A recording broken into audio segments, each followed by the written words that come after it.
కృష్ణా జిల్లా ఉయ్యూరులో rural police station నూతన భవనాన్ని హోంమంత్రి అనిత ప్రారంభించారు. ఈ కార్యక్రమానికి ముఖ్య అతిథులుగా మంత్రి కొల్లు రవీంద్ర, ఎమ్మెల్యే బోడే ప్రసాద్ పాల్గొన్నారు. ఈ సందర్భంగా వారు మాట్లాడుతూ పోలీసుల సంక్షేమం కోసం కూటమి ప్రభుత్వం కట్టుబడి ఉంది అన్నారు. తిరిగి కంప్లీట్ చేయలేకపోవడం లాస్ట్ గవర్నమెంట్లో మనం చూసాం.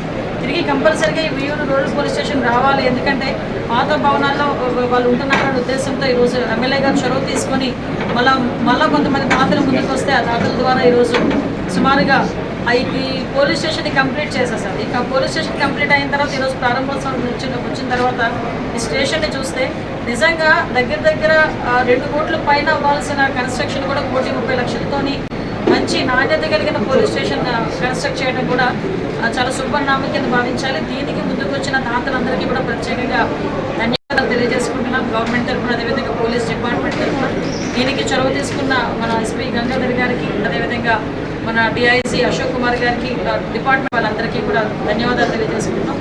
అదేవిధంగా ఇందాక ఎమ్మెల్యే గారు కూడా చెప్పారు, కంకిపట్టు పోలీస్ స్టేషన్ కూడా దాన్ని కూడా 3 monthsలో కంప్లీట్ చేస్తాం మేడం. మేము దానికి కూడా ఓపెనింగ్కి రావాలని చెప్పి రిక్వెస్ట్ చేయడం జరిగింది. ఇదే కాకుండా రాష్ట్రంలోని చాలా పోలీస్ స్టేషన్స్కి ఇంకా మనం కన్స్ట్రక్ట్ చేసుకోవాల్సి ఉన్నాయి. అవన్నీ కూడా ఒక ఫేజెస్ వారీగా మేము కన్స్ట్రక్షన్ కూడా కంప్లీట్ చేసుకునే పరిస్థితి కూడా కనిపిస్తూ ఉంది. మీ అందరికీ తెలుసు, లాస్ట్ గవర్నమెంట్లో డబ్బులు వచ్చినా కూడా కేవలం ఖర్చు పెట్టకపోవడం వల్ల బ్యాక్ వెళ్ళిపోయి గ్రేహౌండ్స్ కూడా కంప్లీట్ కాకుండా ఉన్న పరిస్థితి. మళ్ళీ ఈరోజు గ్రేహౌండ్స్కి ఈరోజు విజయనగరం జిల్లాలో ల్యాండ్ తీసుకొని క్యాబినెట్ అప్రూవల్ కూడా అయిపోయింది. అది ఇమీడియట్గా అన్నీ కూడా శంకుస్థాపన చేసే వరకు కూడా స్టార్ట్ చేయడం జరుగుతుంది.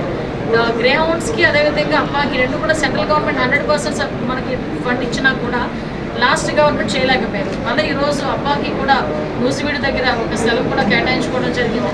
అది కూడా క్యాబినెట్ ప్రారంభోత్సవానికి ఇక్కడికి రావడం జరిగిందండి. నిజంగా చాలా సంతోషంగా ఉంది. 2014 నుంచి 19